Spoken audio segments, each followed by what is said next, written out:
gamers. Welcome to the inaugural episode of the Wargaming Weekly Podcast. I'm your host, Rwizi Rweizooba Ainomugisha, and today I'm joined by Eleanor Rose and Caroline Gilmore from ExpertTheory. We're going to talk about wargaming in general, with a specific focus on one of the hottest trends in this space, AI in wargaming. Eleanor and Caroline, welcome to the Wargaming Weekly Podcast. Thank you so much for having us. We're really excited to be here. Yeah, this interview has been brewing for a long minute. I'm glad our stars are finally aligned. At long last. Me as well. So let's start with your origin stories. How did you end up in wargaming in the first place? What was the light bulb moment or turning point for you? Sure, I'm happy to take the lead on this. So I actually didn't really know much about wargaming. Maybe it was like 6 or 7 years ago. But, I was sort of always interested in gaming, and I was always interested in how to make decisions in simulated environments feel more real. Big board game girly. But when I came to college, I quickly found out about this new organization that apparently had been around forever there, but that basically all they did were board games. They did board games and simulations, and it was filled with just all these smart, interesting people. And, as a new student, new school, you're like, I want to be like the smart, cool people.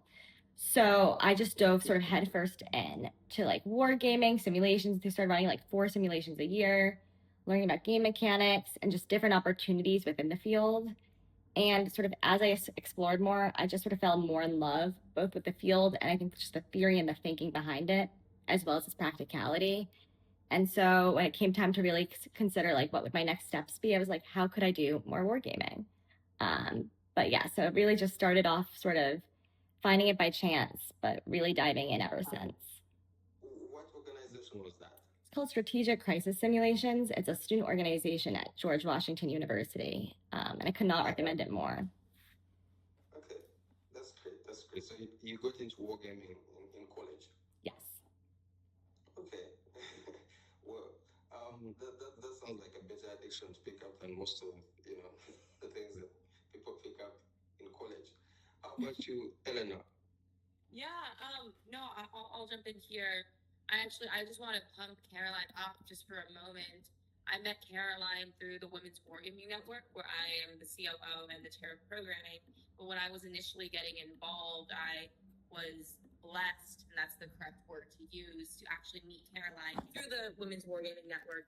And after seeing her and hearing her approach to game design, just in and of itself, I came back and I told David, who's our CEO, that we just like absolutely had to hire her and work with her because she was just so brilliant. So I just wanted to mention about all Caroline's good work that she did in that program. Me, on the other hand, I did not do wargaming at all in college. I would say I was an Arabic studies major in undergrad. I spent a lot of time abroad, honestly. I spent before university even, I had lived in Senegal, France, Italy a little bit as well. I'm from South Carolina originally. I grew up on a small island in the South. And I came back in my senior year of college, and I was really confused. I came back from Morocco after studying Arabic there for about 6 months, and I got back to the States and was kind of flabbergasted is probably the best word, how no one could really see the world from other people's perspectives. And I was taking part in a 6-week-long simulation course that I barely was able to make. And in it was the first experience I'd ever seen where people really changed their perspectives so quickly from what they had previously thought. And I thought, well, people need to be engaging more with the world like this. They need to have more open minds. And I think simulations are just that. And so I walked up to David, who's our CEO, and in much more dainty terms, asked him for a job. Yeah. And that was it. He said he was doing a startup, and it was the two of us kicking off. And Caroline was actually the first person we hired full-time on the game Oh design. wow. Oh wow. It was That's exciting. that's so cool. Closed mouths don't get fed. You walked up to him and you're like, "Hey, I need work." Yeah, I mean, it was really interesting. I was really passionate about what we were doing, and I think a lot of the amazing people we worked with, we've gotten that way. I mean, we worked with Alix, who's from UNC, the University of North Carolina, and we ran a game there. And she walked up to me after one of the first games and asked if she could intern with us, and she was absolutely amazing. Caroline, you worked with her a little bit as well, right? She's fantastic. Yeah. And we've had a few different individuals. Joey, who just joined our team, interviewed Yes. with us. Joey Brennan, I think, right, Caroline? Is that Yeah, I know Joey. He has beaten me at several Providence game nights. Yes, he is absolutely amazing, and he's joining our team at least for the summer. And I remember meeting him a few different times, and he was so lovely. And you know, he also approached us looking to get involved, and it's just been really exciting to be part of something so on the forefront of wargaming and technology just in general, and being able to and honestly be a company that people are excited about working with. So wargaming in general seems to be having quite a moment right now. Would you say that war games are actually shaping decisions in policy and strategy, or is it all just for show? Do you have like any specific examples that stand out to you, whether as success stories or cautionary tales? You know, I would say that every word game is as good as the players and the player's intent. And there's definitely like, I would say, situations where people apply war games and their results more effectively to policy and to real life results than others. I would say that in terms of like specific examples, Eleanor, I might throw to you. Yeah, there's definitely a few. No, absolutely. So we do a lot of games. I think I'll go for one. We do a lot of national security games that I can't get into as much of the details about. That policy decisions do come out of that I'm really proud of running and being a part of, just given that's a bit more of my background and Caroline's background as well. But one that I can talk about that I do think actually had a really good impact and is maybe less national security relevant, but still very relevant to this shifting world we're living in, is the Virginia Lottery game. So Caroline and David ran this game, and one of our amazing game designers, Minna, helped develop it with me. And it's a game about how to adapt to a shifting technological landscape when you exist in kind of what once was, right? So, as I think you might be aware, in the States, a lot of betting is being standardized and legalized. And that's having a really big effect on the lottery system in and of itself. And each year, I believe it's each year, there is a conference that the Virginia Lottery does put on. And we were tasked to develop a game for the Virginia Lottery in order to make them think about competition and the shifting regulatory landscape differently. And we did one on alcohol regulation, actually, and like the deregulation of alcohol and what it looks like per state and that general setup. And one thing, and Caroline, I'm gonna throw to you in a second because you are actually there leading the game in and of itself. You were facilitating. Mm-hmm. One thing I heard after the fact was that it really changed how people were thinking about kind of like the static views they might have seen of like typical past lottery engagements where you just go to the gas station and you buy tickets. Anything to add, Caroline? Definitely. I would say this is why I love being on a team with you, Eleanor. You always just like have like the right thread in mind to pull on. But when it comes to like the Virginia Lottery, I would say that when we first approached the game and we started off and we were like getting people sort of excited to play it, they were really nervous. They were sort of talking a lot. They were excited to play, but they were nervous about just sort of like, oh, like, how are we going to apply this to our work? What are we going to do? Because rather than center the game on like the lottery, again, I think, as Eleanor mentioned, we centered it on a different topic, but with sort of a similar premise, alcohol deregulation, anything sort of liquor licenses. But by the end of the game, I think they sort of all realized that even though the topic may change, sort of the questions they had to consider, the debates they had to weigh, and the choices that they had to make, honestly, at the end were really all the same in terms of risk, in terms of what makes the most sense short term versus long term. And I think the best part, at least for me, was just seeing sort of like the smiles on people's faces, and how energetic they were when they presented like their final pitch, and how they brought that sort of energy forward to the rest of their conference. You could really see sort of a market shift in like, okay, maybe they weren't talking about it in the context they typically do, but the conversations that they were having and the sort of the lessons I would say they were learning while they were really just having fun were really brought forward for the rest of the conference. Okay, it sounds like you're doing very, very interesting things at ExpertTheory. Could you tell me a bit more about your work? So what exactly do you do? What other exciting things have you been up to apart from this lottery game? And I also understand that you used to be known as Valence Games. Why did you change your name, and why did you change it to ExpertTheory in particular? Yeah, that's a lot. I feel like I could go on for probably like 14 different hours talking about all the nuance there.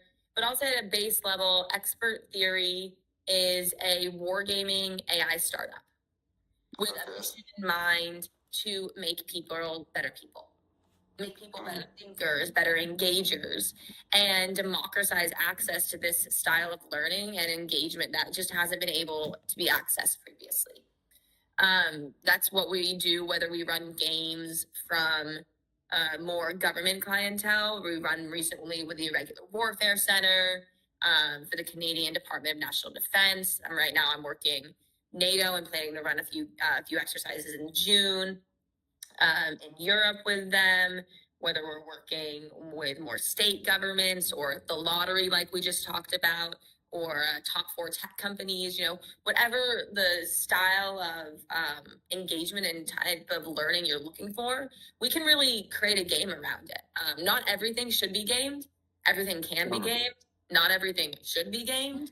But I think we do a really good job about finding what should be gamed and making the people who are engaging in those simulations better thinkers. So when they come to the next crisis or policy decision, or honestly, they're debating whether or not, stupid example, but like what they should get for dinner, or, maybe whether they should buy a lottery ticket or bet or do something different like that. They have this practice that they've taken a part of, usually with a group of people, in order to think better.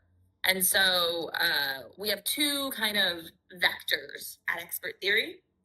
We have 2 teams, and they're really intertwined. We have the Providence platform, which is our AI-powered platform that we've produced in order to develop games at speed, kind of that democratizing access.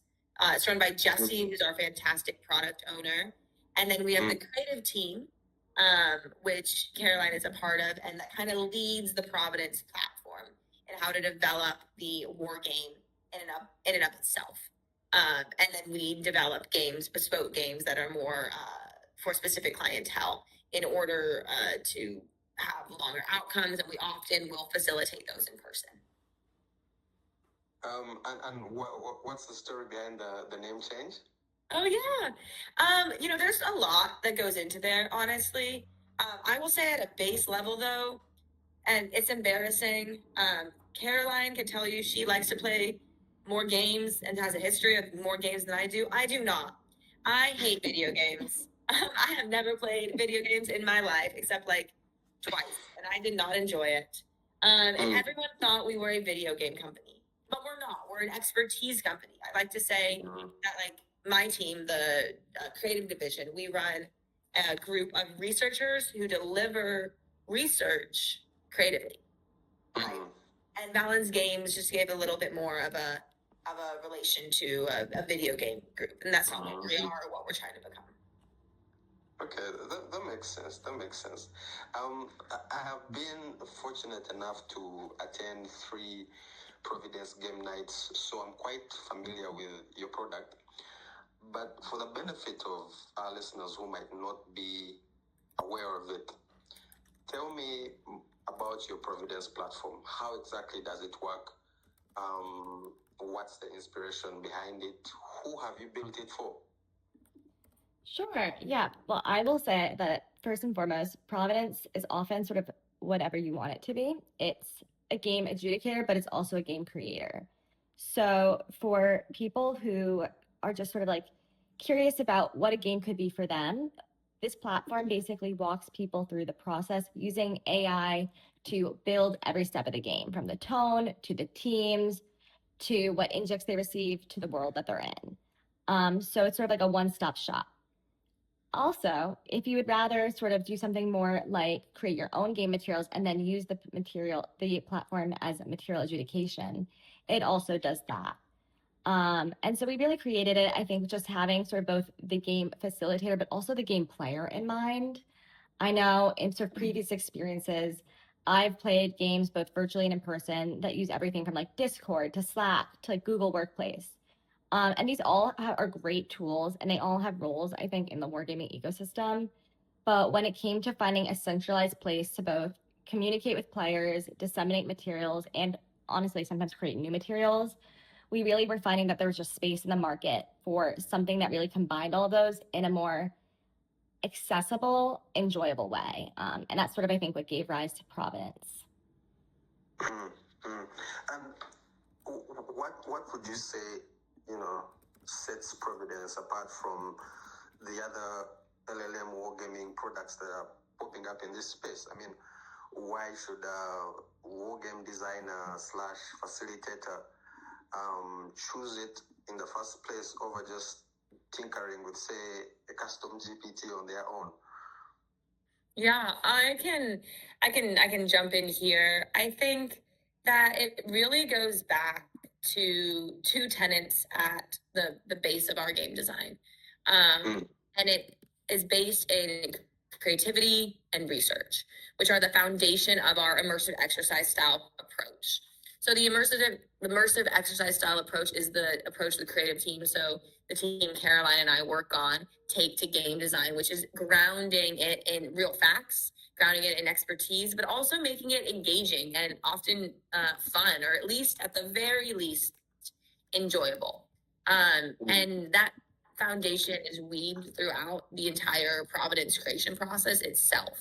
On top of that, all of the prompts that go into the game is a layered prompting process modeled after our immersive exercise style.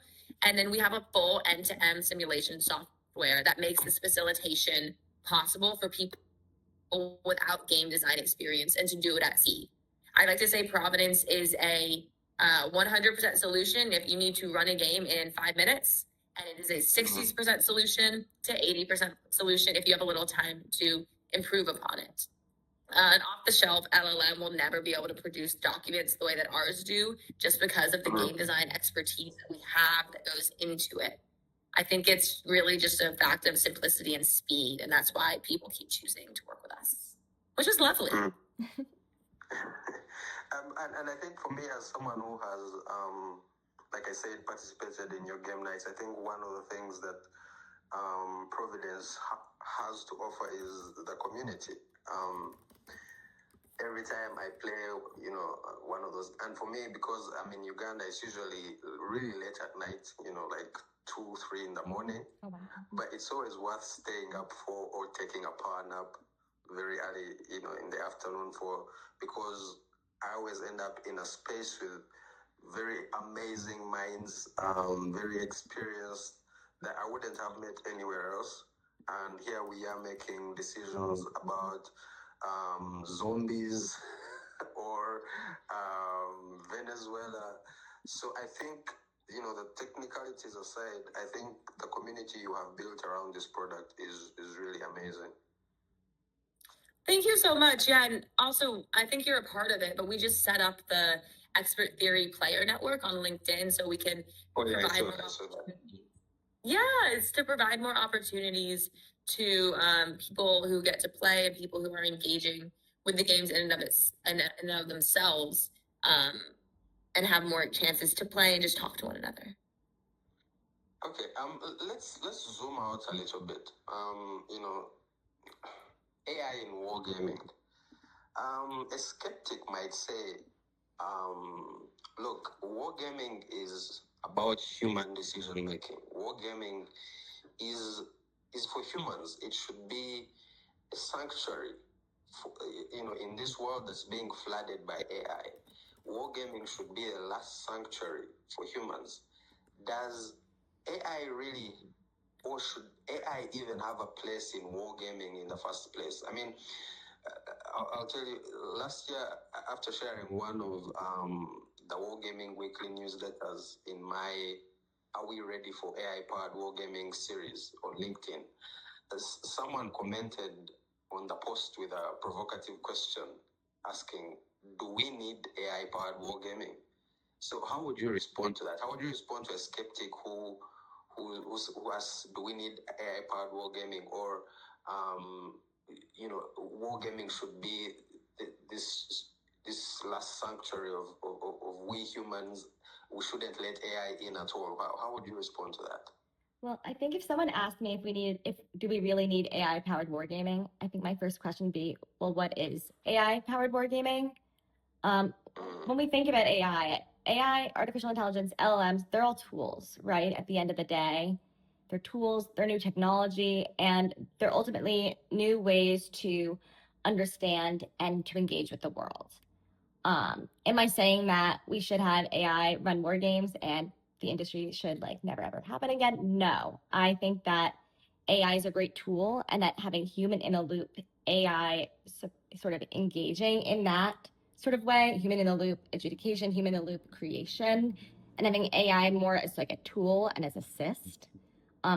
Using new technologies can really only strengthen our work in many ways. But sort of as with everything, I would say it's take it with a grain of salt. And, if we want to plan for the future, if we want to game for the future, I think we also have to be a part of the future a little bit. How about you, Eleanor? What do you think? I think that people are really scared about integration of AI because of jobs. Really. I mean, I think that's the main worry for people. But I never think the way that AI and wargaming are actually supposed to work really closely together will ever overtake the human element. And my reasoning is because wargaming really is a human-centered effort at its soul, at its heart and at its soul, because you're trying to iterate upon ideas. You're trying to learn more and grow what you actually know and how you're engaging with the world. Modeling and simulation, people lean more heavily on AI. But if you're trying to develop your capabilities, you can't take the human out of the loop. And so people shouldn't really worry there. It's democratizing access, and it's giving people more opportunity to actually engage. And I think that's what Providence does really well. And that's what, Caroline, she was saying when she goes, what is AI wargaming, right? That's why I go back to that. What are we looking at now versus what are we looking at in the future? And if we're creating a world where more people have access to simulations and they can get smarter faster and engage more deeply, then I'm pro world with AI wargaming. Okay. So it's mostly a question of fear and also figuring out how exactly to use it to enhance human decision making instead of replacing it. Absolutely. And I'm just going to quote Eleanor for a minute. She always likes to say, what you put in with AI is what you get out. And I really, really believe that in terms of if you're engaging thoughtfully with AI, if you're using it, again, as I mentioned, as more like a tool rather than a replacement for human thought and human judgment, I think it can really take you far. Just to, continue on that vein, I keep asking this question in my AI in wargaming roundups. Are we ready for AI-powered wargaming? So, as in, are we wargamers actually ready to both capitalize on the opportunities and navigate the challenges presented by AI, or do we need more time and preparation to adjust? I think we're ready. My question is, were we ever ready for anything? Let's be serious. When they invented the printing press, was the world ready to learn how to read over the next however many years at mass scale? some other analogies. Were we, when the computer was invented, were we all ready to we're doing this call over Google Meets, right? When the pandemic happened, were we ready to transition to at-home learning or door dashing half of our meals if you live in America? I mean, I think humans are naturally really adaptable creatures. And I think it's not a question of are we ready, because we are. It's a question of do we want to be? And I think we need to be, because that's the future. That's what we see hypothetical adversaries doing. That's what we see a lot of our allies doing. And just as like from American defense perspective or an American national security perspective, I don't want us to get lost in mind. And from a human perspective, we are watching as students drop in levels of engagement and attention spans dropping, and simulations in order to, as a method for to increase that engagement, are so much more successful. So I'm ready for that kind of world, and I think we all need to get behind it. I totally agree. We can't put the genie back in the bottle, so we need to get in line and figure out what we need to be doing, rather than trying to reverse time and pause the clock and get ready. We get ready as we run. Okay, maybe getting into a bit more detail as far as the AI and wargaming space goes. I have seen advocates of reinforcement learning highlighting that large language models are not actually intelligent. The likes of Richard Sutton, and even closer to home in our wargaming niche, the likes of Ezra Sidran. He likes to call LLMs a parlor trick. That they are merely stochastic parrots predicting the next token, that they are not actually doing any thinking or learning or reasoning. Do you agree with them, or do you believe there's real intelligence in there? And does it even matter in the first place if these LLMs are giving us products that we can use? I guess my larger question is, should the wargaming community be focusing on LLMs, or should we be looking to other AI approaches such as reinforcement learning, neural networks, decision matrices, and all that? I think it depends on what the end use of the exercise you're working on is for.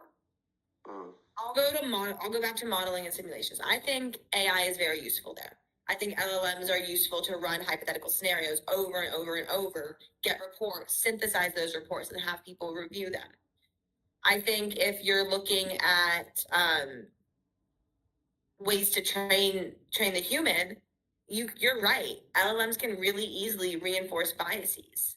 So if you're a negative actor, a bad actor, I would love to use an LLM to try to reinforce some negative biases, or positive, I guess, in my perspective, in the wargaming community or in the simulation community that is engaging. I'll go back to the question of what is the end use of these LLMs, and are you pushing them to think outside the box, and what is the data being trained on in and of itself? Although from an expert theory perspective, if we're developing a game, and the creative team, Caroline and I, are working on a game, we do so much interviews. Maybe we'll use LLMs as a baseline for us to begin our research and to buff out materials, but we do informational interviews, we read books, we attend conferences, we do the research that matters. An LLM can do some of that, but it can't synthesize things in the way that I would synthesize them, or Caroline would, given our breadth of previous experiences. It's not going to go, this is a real story about what happened. I was creating the Somalia game for Fort Bragg. It was again like a civil affairs AOB game for the U.S. government, U.S. military down in Fort Bragg. And in the game, that we were trying to figure out some corruption mechanic to include, and show the humanity behind the corruption mechanic. and like why people perhaps sometimes, will take a bribe or not, and like how and why it's really hard for Americans to understand that, because allegedly, right, in America, you can't bribe anyone. Although I would say maybe that's not so true. Maybe the bribes look just a little bit different. But I went back to when I was living in Senegal, and I was, an LLM wouldn't have this information, right? I mean, it probably does now because I said it on the internet a few times.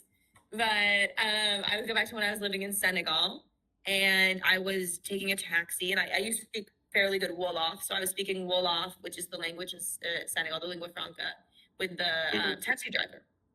And I was he was explaining how he worked driving the taxi, and his family was very involved in the government, and I think we had to like bribe someone on the side of the road because we got stopped by the police or something. And I was asking how he felt about it.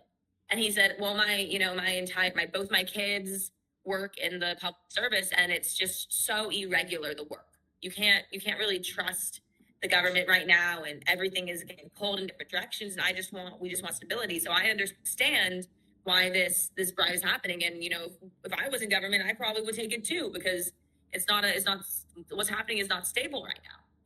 And I thought, this makes sense. And we put a similar-ish mechanic like that into my game, because we're recognizing the humanness in humans. LLM's not going to get that. That a large language model is not going to have this knowledge. And even if it does have that knowledge, it's not going to know to pull that actual knowledge and put it into a game. So I go back to the question, what is the end use of the LLM? Is it to produce materials faster? Full steam ahead. Go use it. But as Caroline echoed me in saying that I've said millions of times now at this point, probably, if you have crap ideas, you'll create crap materials. She said it nicer than I did. But if you put bad inputs into bad LLM, you'll have that reinforcement learning. So that's why training the end user and also the person inputting things is so important. How about you, Caroline? I'd love to get your perspective as a designer. What do you say to someone who says, okay, I agree, AI has a place in wargaming, but not LLMs. We should be looking to other approaches. Well, I would say, again, what's the point of a war game? What's the point of a simulation? If the goal is to create a fictionalized or hypothetical environment that simulates real life as accurately as possible, we need to be thinking about all the different tools that both adversaries may use and that the players themselves could be using, or that the team that you're representing could be using. So really, when it comes to creating accurate games, I think it would be remiss of us as game designers to turn our backs on any tool. And moreover, I would say that when it comes to the different types of LLMs versus sort of like different models and like platforms, I would say that going back to like simulations versus modeling in simulation, or war games, and then M&S, war games are about understanding how humans make decisions, right? Understanding the motivations, the results of those decisions, and the emotions that might go into it, and the pressures that might change how someone makes a decision or a call of judgment. And so in the long term, like let's perhaps someday, I'll say never say never. So perhaps someday robots can do anything, perhaps AI can do anything. But as Eleanor mentioned, humans really do have like a unique capacity to be imaginative, to be creative, and I think to empathize and to find common ground, even when it seems like there isn't one, or even when an LLM might say, you know what, there's just no way to negotiate and find a resolution.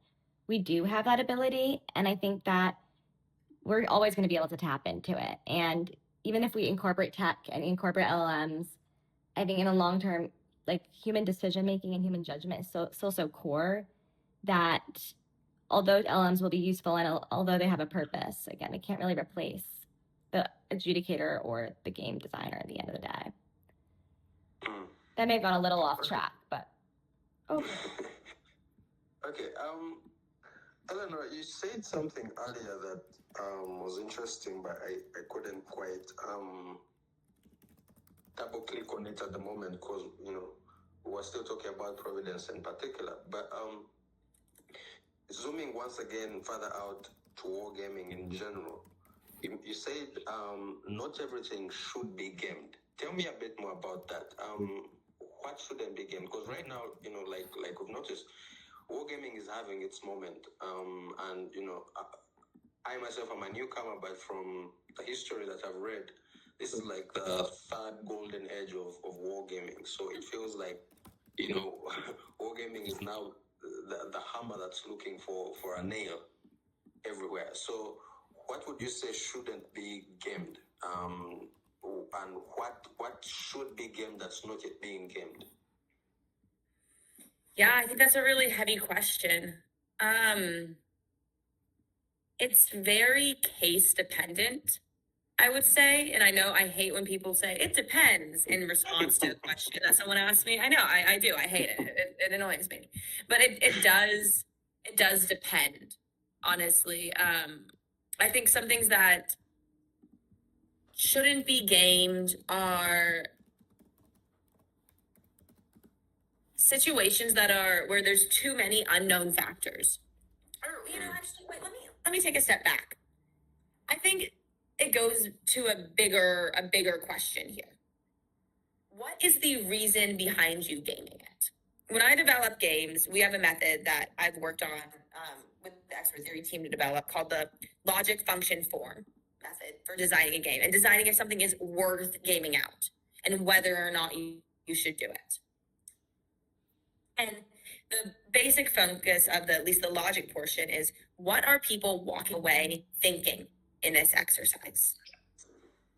If you can't answer that question well, it should not be gamed.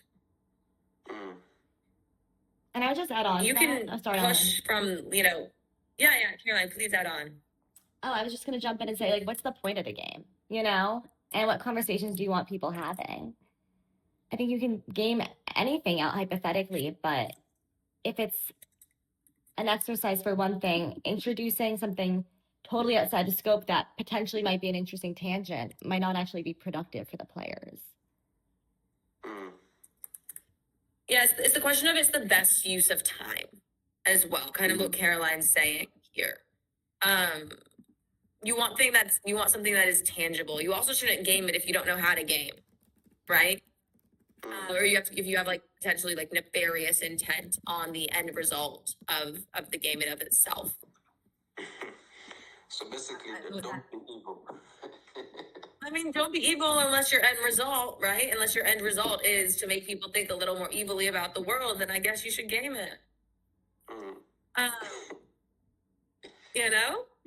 I think some things that aren't being gamed that should be gamed, I think more education should be gamed. That's what I'm really passionate about. I think there needs to be, now that we can democratize access through use like Providence platforms and the games that I run at many universities, you really do need to dig in there and apply more engagement-based learning at scale to students, and not even just students, just learners of any type, right? Those need to be gamed more, and it will develop not only the knowledge-based facts that they need in order to thrive in today's environment, but also what's might even be more important now that you can look up everything through Google or AI or Claude or Chat or Gemini or Perplexity or whichever may have you. You need to be able to engage with other people. And a good game teaches you the soft skills required to do that. I like the tangent of the place of wargaming in education. Let's explore that a bit more, because it's one of those things that for me, I think I would really love to see grow at scale. But I know there's a lot of pushback from the institutions. Like I can imagine that. I don't know. You will tell me, but I imagine that approaching a college or a school to run a war game or to infuse wargaming in their syllabus must be an uphill task. I imagine administrators saying, hey, we're doing serious business here. We don't have time for games. I imagine them saying, we don't have the staff for that. We don't have the budget for that. What has your experience been like, as far as wargaming in education in particular? How has it been received?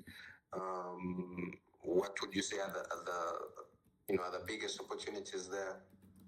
Yeah, I'll say that I think it's been received incredibly well. Really, it has. I hear your concerns, but I think teachers are looking for better ways to engage their students. And with I'll just give an example with our Providence platform because we use it. We keep it really affordable on purpose. Like not affordable in terms of like DoD or DOW or US government funding terms. I mean affordable in terms of school districts or teachers themselves. Right? They can use it to, they could even, which I would never encourage them to do, but it's cheap enough that they could do it out of their own pocket if they really wanted to and do a game there. And I think teachers are even in some cases willing to do that because they see the insane impacts that it does have on their students. Caroline, do you have anything to add? I would just say that overall, like in education, teachers in sort of this ever busier media world, they're looking for ways for students to be engaged and to feel excited about learning and feel hopeful about sort of the world around them and the potential for the future. And I think we've seen just, again, a lot of enthusiasm for bringing in new, innovative forms of pedagogy and ways of bringing learning to the classroom that isn't just a lecture or a worksheet.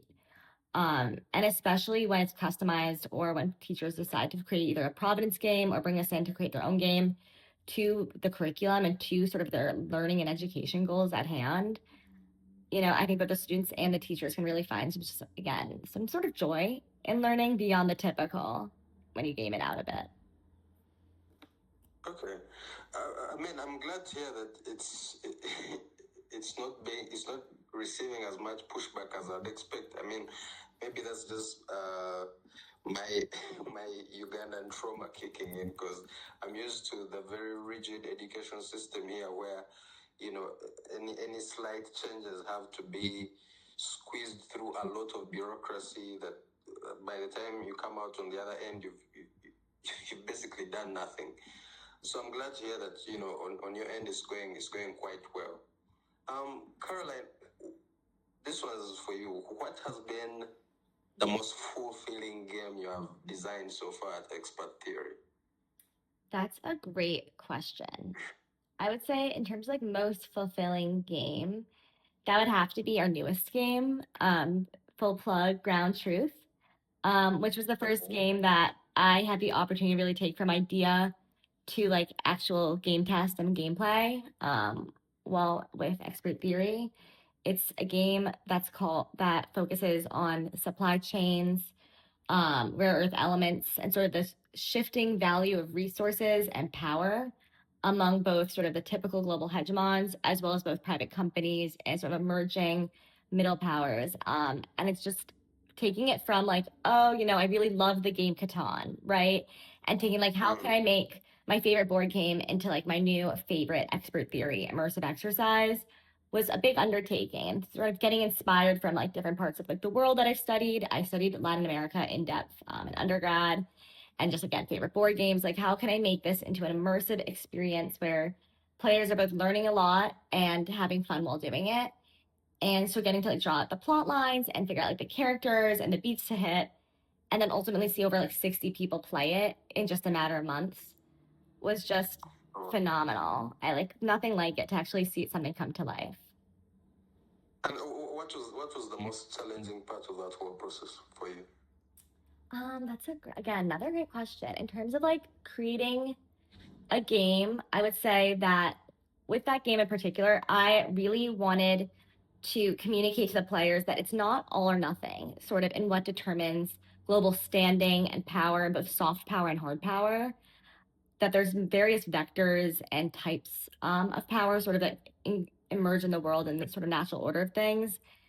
And so in that game, I wanted to make sure that it wasn't one resource. Like not having one resource can't win, quote unquote, win the entire game for you.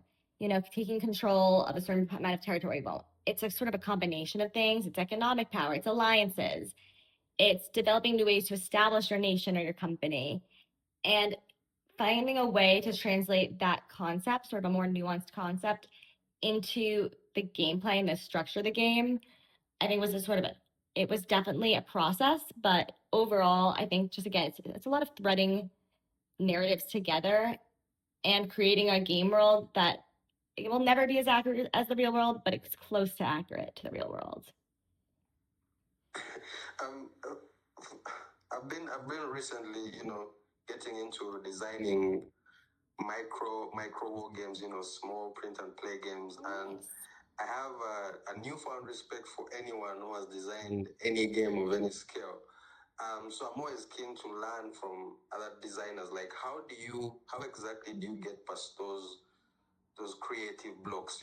Like for me, the times when like I will hit a wall with a game that I'm working on for days, weeks, and eventually I crack it while taking a walk or while doing something completely unrelated. Tell me a bit more about your creative process. Like, how do you get past the blocks, or what feeds your creativity? I would say that I totally hear you. Creative blocks are real, and I think in any creative field that's super normal. And when it comes to like breaking through, I would say honestly, it's both doing things like taking walks and sort of finding inspiration and just giving yourself a brain break, but also working with the team. Having Eleanor and the other members of the creative team just to bounce ideas off of, especially when like you've hit a wall or just been sort of like, you know what, I really like this character, but I just don't know if they're actually adding to the game. Having someone that I can sort of pull on whose opinion I trust, and going to the broader game design community as well. I don't know if you've done any game testing yet. That's one of my favorite things to do is do like a little demo or be like, hey, can we just play out this game, like do a speed round for like an hour or two? It can just be a great way to get inspiration and also just sort of, I think, break through sometimes the biases or the roadblocks that we have in our own heads, to see new ways to create a game that's stronger, I think, for the more opinions and concepts that you can bring in. Okay, I think, yeah, for me, my biggest issue is that my entire process is a solo process. So it's hard being a lone warrior. I hear you. I kind of just get cooked up in my mind. But I like that tip. I should find a way to insert community into because I kind of prefer to involve other people once I have a final version that I am proud of enough to share, rather than inserting them into the creative process. But I think I'll try and borrow that more often.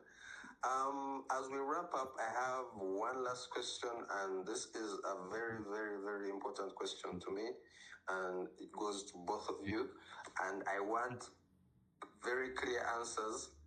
How can I beat Joey Brennan in the next Providence game night? I'm tired of losing to this guy. I know you guys have a secret formula, so please spill the beans. How can I beat Joey? Oh my goodness. Well, I haven't actually played against Joey, but I think unconventional thinking, I'm going to go to it. I know that the winners often think a bit outside the box, and maybe that would be a good idea. Caroline, do you have anything? I think I'm going to take a different approach, which is alliances very rarely hurt you. Even if you end up breaking them or doing some secret deals on the side, I love a good, like, hey, can we work together? Hey, can we advance this sort of initiative? But as I've never played against Joey either, I do not know. I played a game with Caroline. Oh, goodness. And I betrayed her so hard. It was a little bit, yeah. Betrayal. Tears in my eyes. So, alliance and betrayal. You guys are so lucky you haven't played against Joey. The last time we played, it was, I think, the Venezuela game, and his team was the Democratic Opposition, and they managed to somehow work with both China and my team, which was the US, and they played us so good that we eventually we attacked the Venezuelan regime twice. Wow. For them. And they came out on top. But to be fair, we did strike a very, very, very lucrative economic deal with them. So much as we came second, to be honest, I think we got a really good deal from this team. But I have to figure out how to beat Joey Brennan, because he can't just stay reigning MVP forever. Something needs to do. Next game night. I believe in you and your ability to beat Joey one day.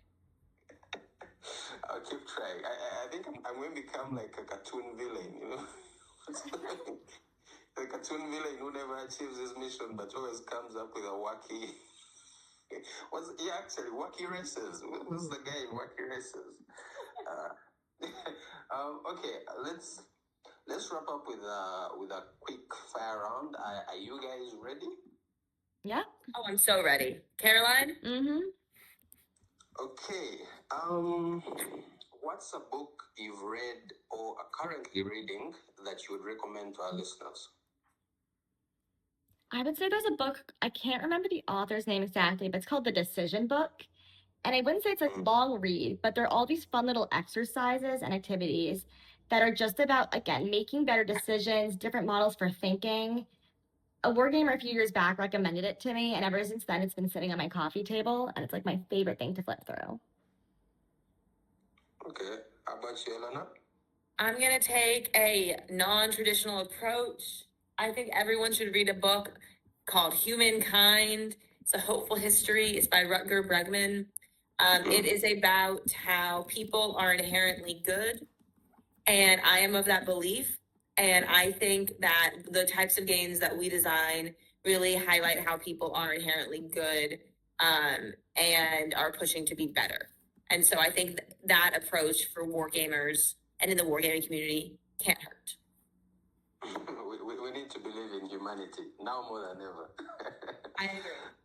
Okay. Next question. What TV show or movie have you recently watched or are currently watching that you'd recommend to our listeners? I think I have two, and this is so going to out my media taste, and that is okay. So first is the movie The Death of Stalin. It's surprisingly funny, is what I would like to say. It was recommended to me a bunch of times, and I never watched it. I watched it the other week, and I was like, this is great. And especially if you're interested in that period of history with Russia and the Soviet Union, fascinating. The other TV show I would totally recommend is The Diplomat. I think it's with Kerry Russell. Just like a fabulous look at what the insider sort of workings, like what it could be like to be a diplomat and engage with sort of all these different issues with the world from just a different vantage point. It's a fun watch, to say the least. Okay. And Eleanor? I'm going to be honest. I don't really watch that much TV or movies almost ever. If I have free time, I will call a friend or I will go on a walk. And so that will be my suggestion, that if you have free time, you should call a friend or go on a walk. And maybe listen to a podcast or two. And you can even watch the movies, though, or TV shows with a friend. I'm just putting it out there. Well, to be honest, Eleanor, I'm in the same boat with you. I don't remember the last time I watched a movie. Even the last movie I watched was one of those, like your comfort movies, which you've watched like 13 times. Oh, absolutely. Yeah, the last one I watched was one of those, but even that it's been years. So yeah, I don't know. Caroline might be right. We need to maybe watch more movies with friends rather than just calling them. Yeah, maybe I'll get on that. Okay. Last question. What's your favorite quote or mantra? I would say it's don't sweat the small stuff, and it's all small stuff. I like that. And Eleanor? So I am named after Eleanor Roosevelt, actually. And so I'm going to shout out not my maker, but my muse, maybe? My parents' muse. And she has this quote that says, "Great minds discuss ideas, average minds discuss events, small minds discuss people." That's fun. Yeah, and I think a great game helps you discuss ideas in a way that you just can't otherwise. That's very true. I've interacted with ideas that I wouldn't have even come, 10 miles close to if it wasn't for war games. So that really resonates with me. Okay, before I let both of you go, where can listeners find you in case they want to reach out or learn more? Before I let you go, where can listeners find you in case they want to reach out or to learn more? Yeah, so y'all can find us at just the experttheory.com, and you can reach out to Caroline or me, one of us or both of us, through LinkedIn. We're pretty active on there. I would perhaps say too active, but I'm okay with that. I'm okay with what the world is becoming. And I would love to hear from anyone interested. Yeah, always great to say hi. Always great to chat. Okay. Thank you once again, Eleanor and Caroline. It's been an absolute pleasure talking to you.